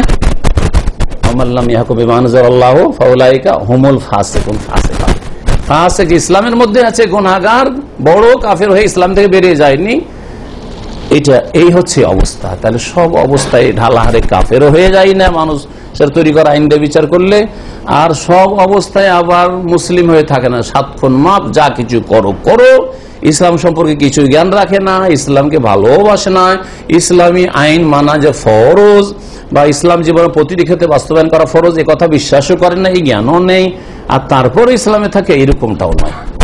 ঢালাহারে কাফেরও বলা যাবে না, আর ঢালাহারে পাইকারি হারে সব মুসলিম একবারে যা কিছু করুক, যেহেতু মুসলিম ঘরে জন্ম নিয়েছে, এটাও ঠিক না। আরো বলছেন শেখ সালেহুল ফৌজান, এটা কিন্তু আমার কথা না, ব্যাখ্যাটা এই জন্য শেখ সালেহুল ফৌজান হাফিজুল্লাহ সৌদি আরবের সবচেয়ে বড় আলেমের কিতাব থেকে শোনাচ্ছি। তিনি বলছেন, যেই ব্যক্তি ইসলামের বিধিবিধান মানাই ফরজ ছিল, হক ছিল, আর অন্যটা বাতিল ছিল, তারপরেও বাতিল দিয়ে ফয়সালা করছে, সে মানুষের তৈরি করা আইন কানুন দিয়ে বিচার সালিস করতে গিয়ে, সামাজিক বিচার করতে গিয়ে জানে যে এই অপরাধী আসলে এই বিচারটা করা ঠিক নয়, কিন্তু কিছু পয়সা খেয়ে নিয়েছে, অথবা নিজের আত্মীয়, নিজের একটু দোস্ত বন্ধু, সেজন্য স্বজন প্রীতি করে বিচার 9-6 করে দিল, তো এই ব্যক্তি কিন্তু জানছে যে আমি কিন্তু অন্যায় কাজ করলাম, আমি পাপের কাজ করলাম। যদি এই বিশ্বাস রাখে, অন্যায় কাজ করছি, ভুল কাজ করছি, কিন্তু দুনিয়ার গরজ আমি করেই দিলাম, তাহলে সে কি হবে? বড় ফাসেক হবে, ছোট কাফের হবে। বড় ফাসেক হবে, ছোট কাফের হবে। আল্লাহর বিধানকে সে অস্বীকারও করেনি, অমান্য করেনি, অবজ্ঞাও করেনি, বরং দুনিয়ার বিভিন্ন গরজে এই কাজ করেছে। যদি কোনো ব্যক্তির উপর জুলুম হয়, তার এই বিচার করতে গিয়ে এক পক্ষের উপর জুলুম হয়ে গেল, তখন ওই আয়াত ফিট হয়, আমাল্লাম ইয়াহকুম বিমা আনজালাল্লাহু ফাউলাইকা হুমুজ জালিমুন। যারা মানুষের তৈরি করা আইন দিয়ে বিচার করে কারোর জুলুম করে দিল, এটা একটা জমির 2 জন দাবিদার, এ বলছে আমার জমি, বলছে আমার জমি, জজ জানছে যে এই লোকেরই জমি, কিন্তু ঘুষ খেয়ে নিয়ে চলেছে, অথবা ওর আত্মীয় বা একটা বড় টেলিফোন চলে এসছে কোনো নেতার, ওকে জিতাইতে হবে তোমাকে, কে সেটা ও জিতাইতে হবে, জিতিয়ে দিল, যার জমিনে তাকে জিতিয়ে দিল। কিন্তু সে অনতপ্ত, লজ্জিত এবং জানছে যে আমি চরম অন্যায় কাজ করলাম। এতগুলি বিশ্বাস যদি রাখে আমার জন্য এই বিচারটা করা ঠিক হয়নি, অপরাধ হয়েছে, তারপরে সে কি যেই ব্যক্তি মানুষের তৈরি করা আইন দিয়ে বিচার করে এর জমিটা একে দিয়ে দিল, সে হচ্ছে জালেম। এবার এই মর্মে যে 3টি আয়াত আছে এর ব্যাখ্যা স্পষ্ট বুঝতে পারছেন। কখন আল্লাহ কি বলেছেন? সূরা মায়েদাতে 3টি আয়াত রয়েছে।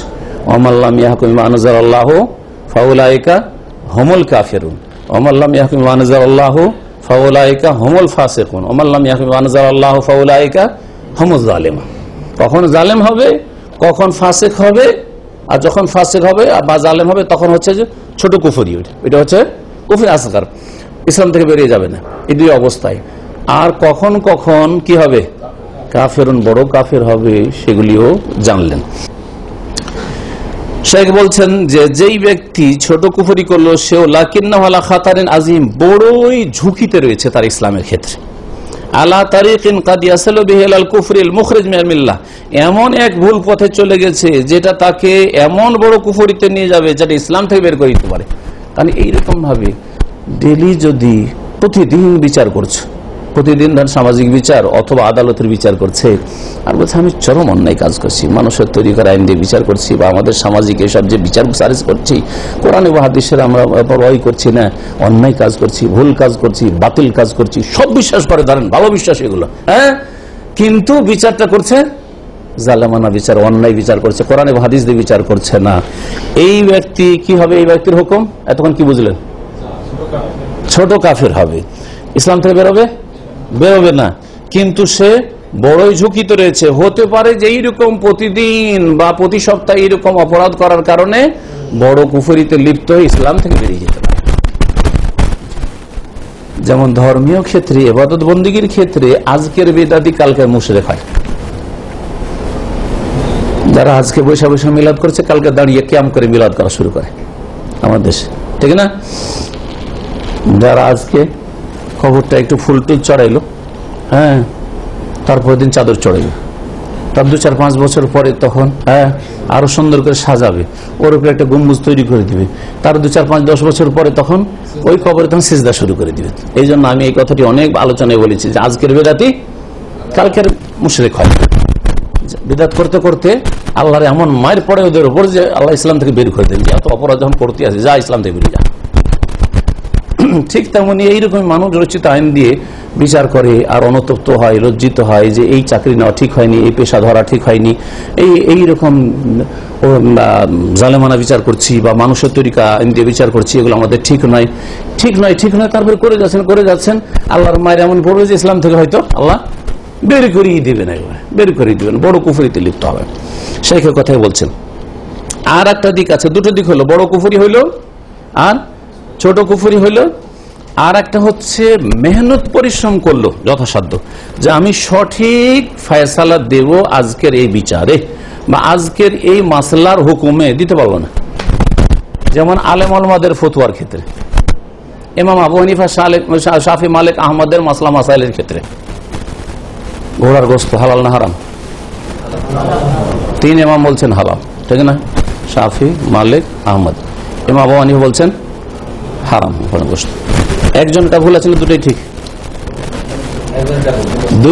এক দলের কথা তো অবশ্যই ভুল না, বলবে এটাও ঠিক ওইটাও ঠিক। আমাদের দেশের কথার লজিক, মানে লজিক্যাল উত্তর দিচ্ছি, যুক্তি দিয়ে উত্তর দিচ্ছি। যারা বললে যে এইটাও ঠিক ওইটাও ঠিক, আপনি নামাজ পড়েন, এটাও ঠিক ও ঠিক, হাত ছেড়েও ঠিক, ওদেরকে বলছি যে ঘোড়ার গোশত হালাল একটা মত, আর একটা মত হচ্ছে হারাম। দুটা ঠিক না একটা ঠিক?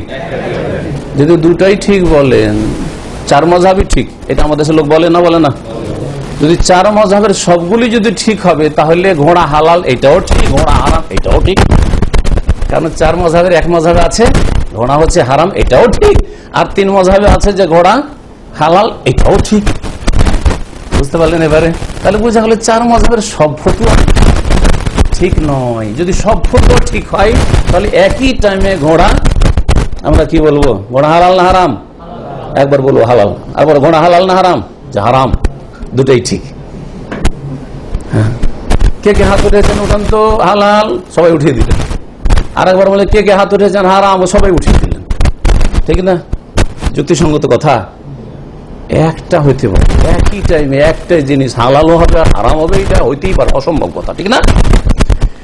এই যে ইজতিহাদে বলেছে, ইমাম হানিফা জেনে শুনে ভুল করেছেন না? জেনে শুনে ভুল করেনি। উনি দেখছেন যে কোরআনের আয়াতে বলেছেন ওয়াল খাইলা ওয়াল বেগালা ওয়াল হামিরা লিতারকাবুহা।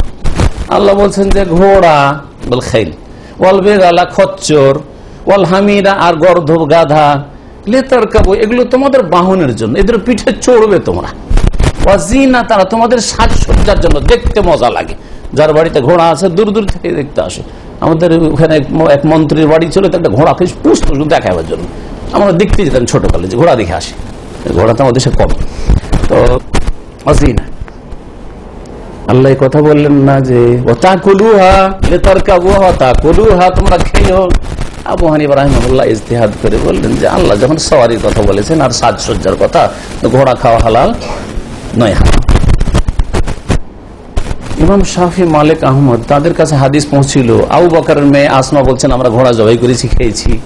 সাহাবীরা বলছেন যে আমরা ঘোড়া খেয়েছি। নবী সাল্লাল্লাহু, সাহাবীরা বর্ণনা করছেন যে আযনা ফি লহমিল খাইলি, ঘোড়ার গোশত খেতে নবী পারমিশন দিয়েছেন। এখন কি করবেন? এই তিন ইমাম বলছেন যে সাহাবীরা খেয়েছেন, হ্যাঁ নবী সাল্লাল্লাহু আলাইহি ওয়াসাল্লাম অনুমতি দিয়েছেন, সুতরাং ঘোড়ার গোশত হালাল। ইচ্ছে করে ভুল করেছেন কি? যেই ভুল করেন আবু হানিফা ফতোয়ায় ভুল ধরেন, আর এখানে এই মশলায় শাফি, মালিক, আহমদের ফতোয়া ভুল ধরেন। দুজনে একজন ভুল করেছেন, করেনি? অবশ্যই করেছেন। দুই দলের এক দল অবশ্যই ভুল করেছেন। হ্যাঁ, দুটোই ঠিক, অসম্ভব কথা।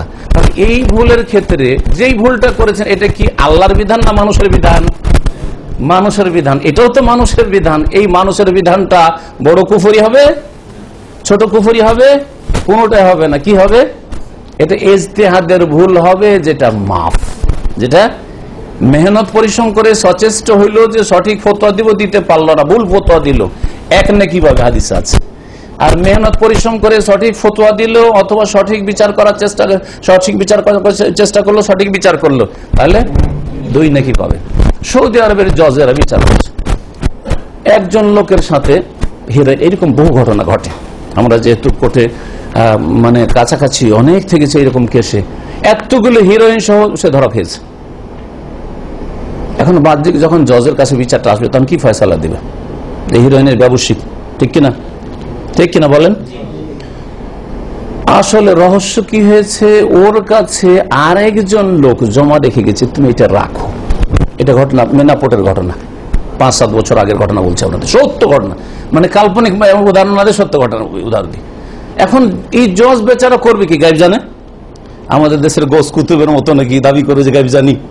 হ্যাঁ, তো হয়েছে কি, ওর কাছে এক ট্রেলাওয়ালা এসছে রিয়াদ থেকে, এই হেরোইনের একেবারে প্যাকিং করা আছে এতগুলি, নিয়ে আসার পরে ওর কাছে রেখেছি, তুমি রাখো, আমি কালকে নিয়ে যাবো।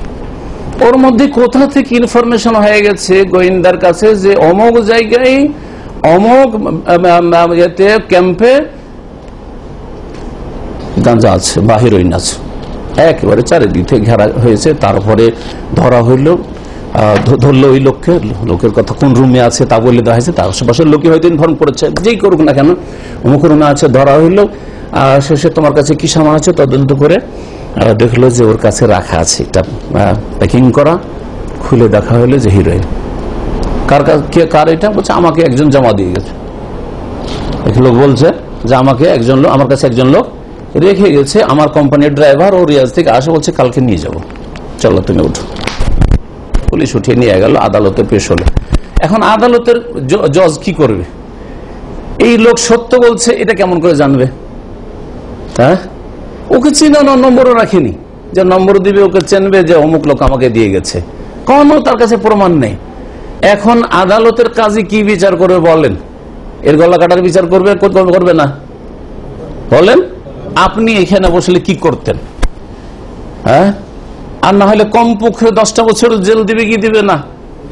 যদি ধরেন কসম করে, মিথ্যা কসম করতে পারে, কসম করে যে আমি এই কাজ করিনি, তারপরে ওকে জেল কিছুদিন শাস্তি দেবে না? দেবে না? আপনি আদালতে বসলে এমনি তো এইরকম লোক ছেড়ে দিলে দেশে গাঁজাতে ভর্তি হয়ে যাবে, ঠিক না? এখন এই লোক কি করে জানবে যে আসল অপরাধী এটাই কিন্তু মিথ্যা বলছে, নাকি আসলই বেচারা কিছু যায় নিরীহ মানুষের কাছে রেখে গেছে? কথা সত্য কেমন করে জানা যাবে? বুঝতে পেরেছেন? নারী সংক্রান্ত এরকম ঘটনা দাম আমি বহু আছে। নারী ব্যবসা করে, 1000 টাকা মাত্র কফিলের বেতন, আর সে বিশাল ভিলারি দিয়ে রেখেছে, নারী ব্যবসা করে বলছে। আর সে 6 মাস কি বছর ধরে ওই মহিলাগুলোকে খাদ্যমগুলিকে পালিয়ে আসা খাদ্য রাখে, আর বলছে যে আমি মাত্র কালকে এসছি। কেন বলেন? বিচার করবেটা কি? এখানে বিচার করতে গিয়ে শাস্তি বেশি হয়ে যেতে পারে, আবার কম হইতে পারে। ভুল হইল না? হইল না? আল্লাহর আইন দিয়ে পুরোপুরি বিচার হইল কি হইল না? অনেক সময় হইল না, অনেক সময় হইল না, কিন্তু চেষ্টা করেছে যে আমি ঘটনাটাকে চারিদিক থেকে জেনে সঠিক সিদ্ধান্ত উপনীত হয় এবং বিচারটা ঠিকঠাক করি, কিন্তু ঠিক করতে পারলো না। এখন কি গুনাহগার হবে? বড় তাগুত হবে? ছোট তাগুত হবে? ছোট কুফরি হবে? এটা হচ্ছে ইজতিহাদি ভুল, যেমন মুফতি সাহেবের, আলেমের, শাইখের ফতোয়া দেওয়ার ভুল। বুঝা গেছে? আপনি 21 দিনের দিন আকিকা করছেন, একজন হুজুর শেখ বলছে যে এটা ঠিক আছে, বা বড় হয়ে আমাদের সাথে বড় হয়ে কুরবানি 10 বছর পরে 10 বছরের ছেলে আকিকা দিচ্ছেন আপনি। হ্যাঁ, অনেকে বলছে হ্যাঁ ঠিক আছে, একজন মুফতিকে জিজ্ঞেস করেন, হ্যাঁ ঠিক আছে ঠিক আছে, অসুবিধা নেই। হ্যাঁ, আর একজন বলছে না ঠিক নয়, 7 দিনে, শুধু 7 দিন। আর 7 দিন, 14 দিন, 21 দিন, তিনটাই ঠিক নাকি? বলেন?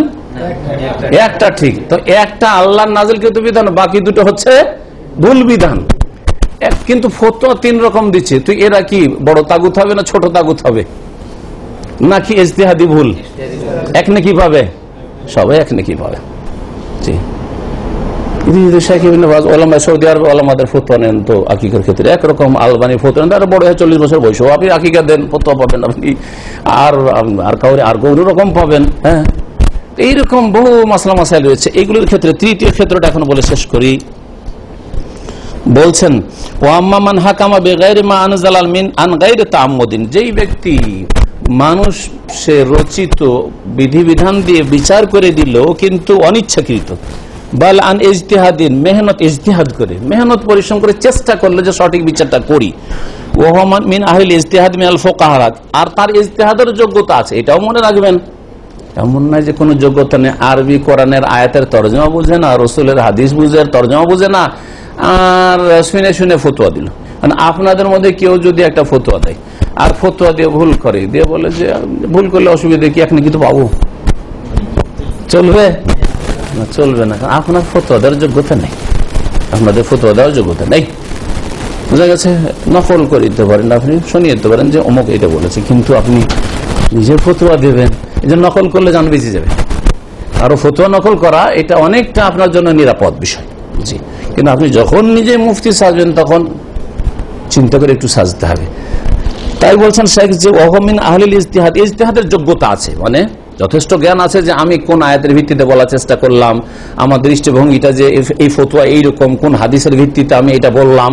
হ্যাঁ, যেমন আমি বললাম যে আবু হানিফা রাহমাতুল্লাহ আলাইহি কেন ঘোড়াকে হারাম বলেছেন, দলিল বললাম কি বললাম না? আর শাফি মালিক আহমদ হালাল বলেছেন, তাদের দলিলটা কি, আর আয়াতের উত্তর কি হবে সেটাও আমার জানা আছে। আপনি বলতে পারবেন যে আবু হানিফা রাহমাতুল্লাহ তো দলিলে আয়াত পেশ করে দিলেন, একজন তোকে ধোকা দিতে পারে, আরে কোরআনের আয়াত আমাদের ইমাম সাহেব দলিল দিচ্ছে আর আপনার একটা হাদিস দিয়ে আয়াতকে উড়িয়ে দিবেন, তখন কি জবাব দিবেন? আপনি তো জবাব দিতে পারবেন না। কিন্তু সেই জবাব ইমাম মালিক, শাফি, আহমদের জানা আছে, সেটা আমার জানা আছে। আল্লাহ যদি বলেন হ্যাঁ যে এটা তোমার সওয়ারির জন্য দিলাম, তার মানে কি অন্য কাজ করা যাবে না? আপনাকে একটা উট গিফট করে যদি আপনার কফিল, আর বলে যা তোকে এই উটের পিঠে চড়ার জন্য উটটা দিলাম, তারপরের দিন জবাই করে যদি খান তো হালাল হবে না? হালাল হবে না? না না, হারাম, যেহেতু কফিল আমাকে দিয়েছে, কিসের জন্য? উটের পিঠে চাপার জন্য, বুঝলেন না? হ্যাঁ, ঠিক ওই রকমই আল্লাহ রাব্বুল আলামিন মুখ্য উদ্দেশ্য ঘোড়াতে রেখেছেন লেতার কাবুহা, আরোহণের জন্য, আর অজিনা, সাজের জন্য। ঘোড়া যদি খায় তো তাহাতে ঘোড়া অল্প পৃথিবীতে, তাড়াতাড়ি ঘোড়া শেষ হয়ে যাবে পৃথিবী থেকে, কিন্তু উট এত তাড়াতাড়ি শেষ হবে না, গরু ছাগল এত তাড়াতাড়ি শেষ হবে না, ঠিক না?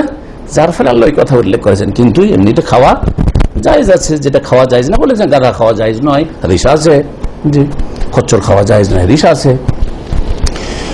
তো তো যাই হোক, বলছিলাম যে এইরকম যদি কেউ ইজতিহাদ করতে গিয়ে জ্ঞানী মানুষ ফুকাহা ফাকিহ দিন বুঝে ভুল করে, ওয়ালাকিন লাম ইউসিব হুকমাল, আল্লাহর ফয়সালা সে দিতে পারলো না, ওয়া আখতা ফি ইজতিহাদ, ইজতিহাদে ভুল করলো, ফাহাযা মাগফুরুন লাহু, একে ক্ষমা করে দেওয়া হবে। তাহলে 3 নম্বর, যারা মানুষের আইন দিয়েও বিচার করে কিন্তু চেষ্টা করেছে আল্লাহর আইন পর্যন্ত পৌঁছার, আল্লাহর আইন পর্যন্ত পৌঁছিতে পারেননি, জানতে পারেননি, তাহলে তার কি গুনাহ হবে? আলী রাদিয়াল্লাহু তাআলা ঘটনা বয়ান করলে আরো স্পষ্ট হবে। কিছু লোক সম্পর্কে জানতে পারলেন যে এরা এমন বাড়াবাড়ি করেছে, বলছে আলী হচ্ছে ইলাহ, আলী হচ্ছে ইলাহ। জানতে পেরে তার এক ভক্ত ছিল কাম্বার, তাকে বলে এই গর্ত খনন করো, পরীক্ষা খনন করো, গর্ত খনন করে আগুন জ্বালাও, আগুন জ্বালে সবগুলিকে ধরে ধরে ফেলো, এদেরকে পোড়াও, এদেরকে। এই সবগুলিকে মুশরিকগুলিকে জ্বালিয়ে দিয়েছিলেন আলী রাদিয়াল্লাহু তাআলা আনহু। পরে আব্দুল্লাহ বিন আব্বাস রাদিয়াল্লাহু আনহু জানার পরে বললেন যে আলী যদি হাদিস জানতো নবী সাল্লাল্লাহু আলাইহি ওয়াসাল্লাম, তাহলে এই কাজটা কোনদিন করতো না। হ্যাঁ, ইন্নাহু লা ইউআযাবু বিন-নারে ইল্লা রাব্বুন নার, আগুন দিয়ে আযাব একমাত্র কে দিতে পারবে? যে আগুনের মালিক, আগুনের রব। হ্যাঁ, লা তুআযযিবু বিআযাবিল্লাহ, আল্লাহর আযাব দিয়ে আযাব দিতে পারো না। আলী রাদিয়াল্লাহু তাআলা আনহু ভুল করেছেন না ঠিক করেছেন? এই মাসলাই ভুল করেছেন, কিন্তু তিনি না বড় তাগুতি কাজ করেছেন না ছোট তাগুতি কাজ করেছেন, বরং তিনি ইজতিহাদ করেছেন যে এরা এত বড় অপরাধ করেছে, এই মুসলিম উম্মতে প্রথম শিরক কুফরি শুরু করেছে, আমাকে আল্লাহ বানিয়ে দিল, জ্বালাও, এদেরকে শাস্তি দাও, চরম অপরাধী এরা। পরে হাদিস জানা ছিল না যে আগুন দিয়ে জ্বালানো যায় না আল্লাহর মাখলুককে, তাহলে তার কোনো অপরাধ হয়নি। হাযা মাগফুরুল্লাহ, এর গুনাহ মাফ হয়ে গেছে, বরং এক নেকিও পেয়েছে। হাদিসটা শুনিয়ে দিয়ে শেষ করছি, সহিহ বুখারী মুসলিমে রয়েছে, ইযা হাকামাল হাকিম, কোন বিচারক যদি বিচার করে, ব্যক্তি পর্যায়ে হোক আর পারিবারিক ক্ষেত্রে, সামাজিক ক্ষেত্রে, রাষ্ট্রীয় ক্ষেত্রে, ফাজতাহাদা, তারপরে চেষ্টা করলো, সুম্মা আসাবা, ঠিক বিচার করলো, ফালাহু আজরান, তাহলে 2 নেকি, দ্বিগুণ নেকি পাবে। ওয়া ইযা হাকামা, আর যদি বিচার করে, ফাজতাহাদা, আর মেহনত করে, চেষ্টা করতে হবে তাহলে সঠিক সিদ্ধান্তে পৌঁছার জন্য, সুবিচারের জন্য সচেষ্ট হইতে হবে। সুম্মা আখতা, তারপরে ভুল করলো, ফালাহু আজরুন, তার জন্য 1 গুণ নেকি রয়েছে, আজরুল ইজতিহাদ, চেষ্টা করলো সেই জন্য তার কি রয়েছে? 1 গুণ নেকি রয়েছে। লিআন্নাহু, কেন? লাম ইয়াতাআম্মাদিল, ইচ্ছা করে ভুল করেনি, ওয়া হুয়া ইউরিদুল হক, সে সত্যকে সন্ধান করেছে কিন্তু সত্যতে পৌঁছিতে পারেনি। ওয়া হুয়া ইউরিদু মুওয়াফাকাত হুকমিন, আল্লাহর হুকুম পর্যন্ত পৌঁছার চেষ্টা করেছে, লাকিন্নাহু লাম ইউওয়াফাক লাহু, তাকে তৌফিক হয়নি। ফাযা ইউতাবার মাজুরান, তার ওজরকে গ্রহণ করা হবে, এবং মাজুরান, তাকে নেকি দেওয়া হবে। ওয়ালাকিন লা ইয়াজুজু ইত্তিবাউল খাতা, কিন্তু পরে যারা জানতে পেরেছে তাদের জন্য কি জায়েজ? আমাদের এত বড় বুজুর্গ যখন এই কাজ করেছে, আমিও সেই কাজ করব। এখন উদাহরণস্বরূপ বলি, আলী রাদিয়াল্লাহু তাআলা আনহুর চাইতে বড় বুজুর্গ আর এই উম্মতে কেউ হইতে পারে? রাসূলুল্লাহ সাল্লাল্লাহু আলাইহি ওয়াসাল্লাম, আবু বকর, ওমর, উসমান, আলী, 5 নম্বরে সবচেয়ে বড় বুজুর্গ। আমি যদি বলি যে এত বড় বুজুর্গানে দিন যখন আগুন দিয়ে জ্বালিয়েছেন, সুতরাং মুশরিককে আগুন দিয়ে জ্বালিয়ে দাও, এটা আলীর সুন্নাত, আমি এটা পালন করব, আমার জন্য জায়েজ, আপনার জন্য জায়েজ। আমি যদি এই কাজটা করি, তার রাসূলের নাফরমানি করলাম, আবু বকরকে অবজ্ঞা করলাম, নাফরমানি করলাম, ওমরের নাফরমানি করলাম, আলী, উসমান, ঠিক না? হ্যাঁ, আর তারপরে ভুলের উপর সমর্থন করলাম, কি করলাম? ভুলের উপর তার সমর্থন করলাম, যেটা হারাম। তাই বলছেন এই জন্য ভুলের অনুসরণ করা জায়েজ নয়, ভুলের অনুসরণ করা জায়েজ নয়। লা ইয়াজুজু লানা আন নাত্তাবিউ আলাল খাতা, ভুলের অনুসরণ করা জায়েজ নয়। ওয়া মিন হাযা ইজতিহাদাতুল ফুকাহা, এই রকমই ফুকাহায়ে কেরামদের যত ফতোয়ার মাসলা মাসাইল আছে, হালাল হারামের, জায়েজ না জায়েজের, সুন্নাত বিদআতের, করণীয় বর্জনীয়, এই ক্ষেত্রে যেটা ভুল স্পষ্ট হয়েছে সেটা আবার করবেন, এটা আপনার জন্য জায়েজ নয়। কেউ যদি আপনাকে ফতোয়া দিয়ে থাকে যে রফায়দান করা মনসুখ হয়ে গেছে, আরেকজন বলছে রফায়দান সুন্নাত, পরে আপনার তাহকিক তদন্ত করে হাদিস দলিল দিয়ে জানতে পারলেন যে যারা মনসুখ বলেছে কথাটা ভুল, তারপরে যদি বলেন যে না আমি রফায়দান করব না, তো আপনি ভুলের অনুসরণ করছেন, এটা আপনার জন্য জায়েজ, যদিও সুন্নাত, কিন্তু আপনার জন্য এটা জায়েজ জায়েজ নয়।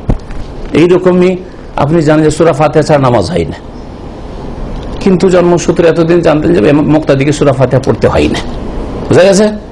পরে যখন হাদিস স্পষ্ট হলো, দলিল স্পষ্ট হলো, তারপরে বলছেন না হাদিস থাকলেও যেটা এতদিন করে এসেছি, আর এত বড় বুজুর্গ ইমাম সাহেব যখন বলেছে ইমাম আজম, তখন ওইটা ছাড়বো না, জায়েজ জায়েজ নয়। যেমন আলী রাদিয়াল্লাহু তাআলা আনহুকে আদর্শ মনে করে কাউকে জ্বালানো জায়েজ নয়, তেমনি আপনি মুক্তাদি সেজন্য সূরা ফাতিহা পড়বেন না, অথচ দলিল স্পষ্ট হয়ে গেছে, এটাও জায়েজ না আপনার যে কোনো মাসলা মাসাইলের ক্ষেত্রে, যে কোনো মাসলা মাসাইলের ক্ষেত্রে। এখানে আজকের আলোচনা শেষ করে দিচ্ছি। আর একটু থেকে গেল, ইনশাআল্লাহ তাআলা বাকিটা আগামী সপ্তাহে শেষ করে আমাদের কিতাব শেষ করব, কারণ এখন যদি শেষ করি তো বড় লম্বা হয়ে যাবে।